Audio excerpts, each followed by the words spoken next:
What is going on, guys? Today we have another headliner review coming to you, and it is going to be the Marco Reus coming up next.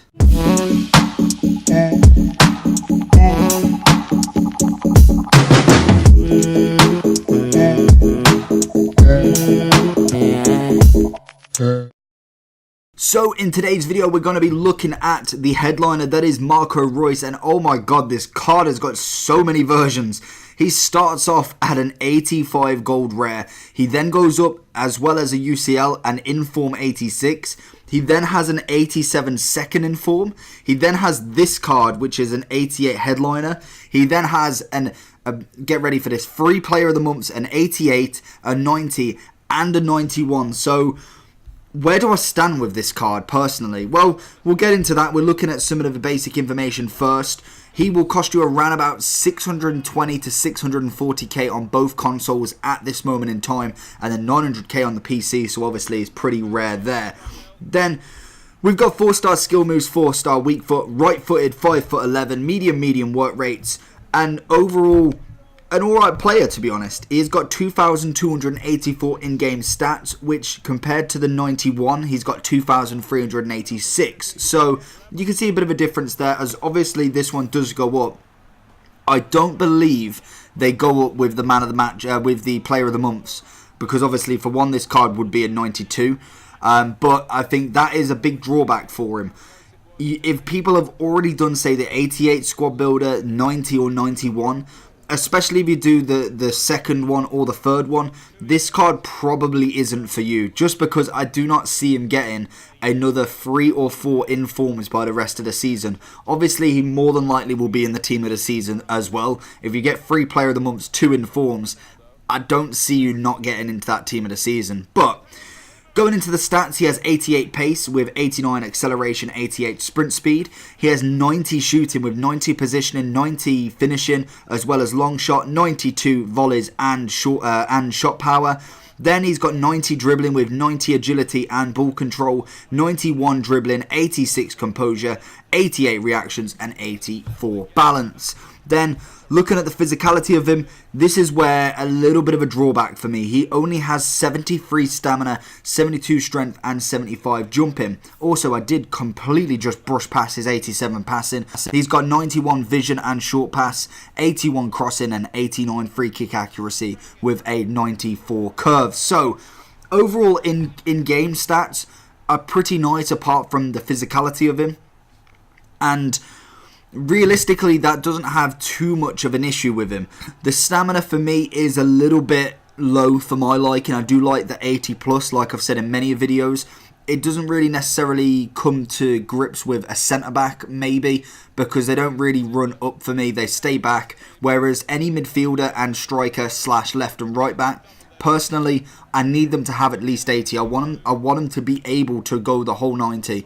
And this card, he can make the 90, don't get me wrong, he can make it, but it's very little stamina by the end, and that is something I don't like, especially when you're going into them foot champs and you need that 120 minute player. You need the Ronaldo, the 99, the future stars basically. They were the probably the best staminas I've ever seen in FIFA for special cards. So realistically, I'd like it a little bit more, but we'll throw that aside. That's probably his probably one weakness, to be honest. He's got the pace. I think the pace doesn't really need to be touched, depending on where you want him.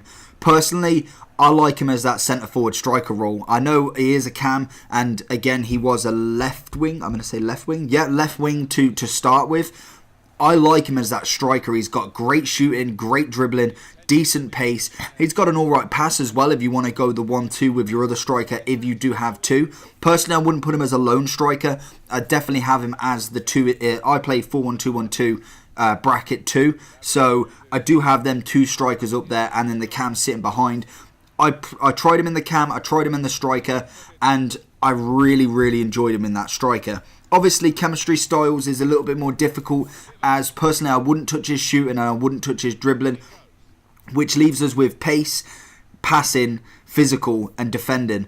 Again, defending, don't really need it, throw it out. Physicality, obviously you can't get the stamina up, but you can get the strength, jumping, and aggression. Again, I don't know if I need it as much, so I'd possibly look at the Catalyst, is it? The Catalyst is the passing, and let me just quickly check. Catalyst, there it is. That will get you the 98 pace and 94 passing.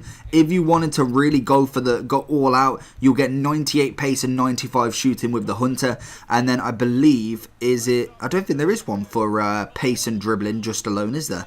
I don't think there is, but you get my gist. I'd probably stay away from the shooting and dribbling just because they're so high already. But if you want to overwork this card and go proper all out for it, Hunter will work, and obviously it gives you a really nice reward in some very, very high shooting stats. So, overall, what did I like about this card? Well, like I said, his pace is decent, definitely gets up there, not being outbeaten all the time. Obviously, you will find some of them defenders that necessarily can just get there for some reason.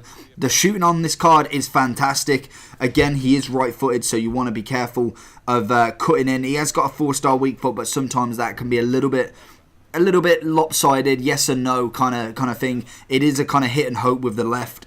But the right foot is where it's at. You curve it, you hit it straight, you shot power, you lob, whatever. He can probably do this. Dribbling wise on him is fantastic. The kind of close dribble is something I really like with this card. He keeps it to the feet. He goes round players. Obviously, he does have the 4-star skill moves as well to accompany. So you can't quite do the whole 5. But if you want to do some of the more basic...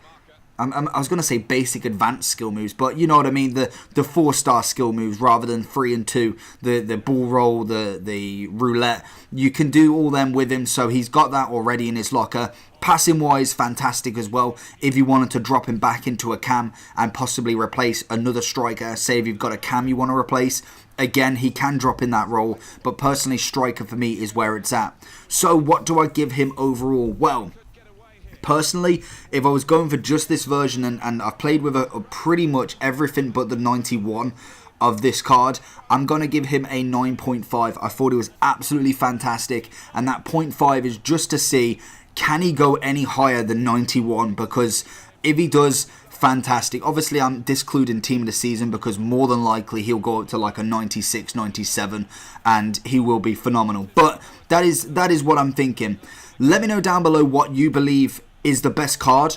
There is there is 7 cards to choose from. Which one do you prefer the most? Obviously, this one's going to be pretty expensive, and the SBC Player of the Months have already happened, so you'd have had to have played with him or done the squad to get him, basically. Let me know down below what you think. Make sure you smash this like button. We're bringing out all the headliners. We're going to go through them, absolutely everyone. It's got to happen, and it's going to happen right now. Make sure you subscribe for more content and keep tuned for more headliners, flashbacks, whatever comes out. And I'll see you all again next time. Peace!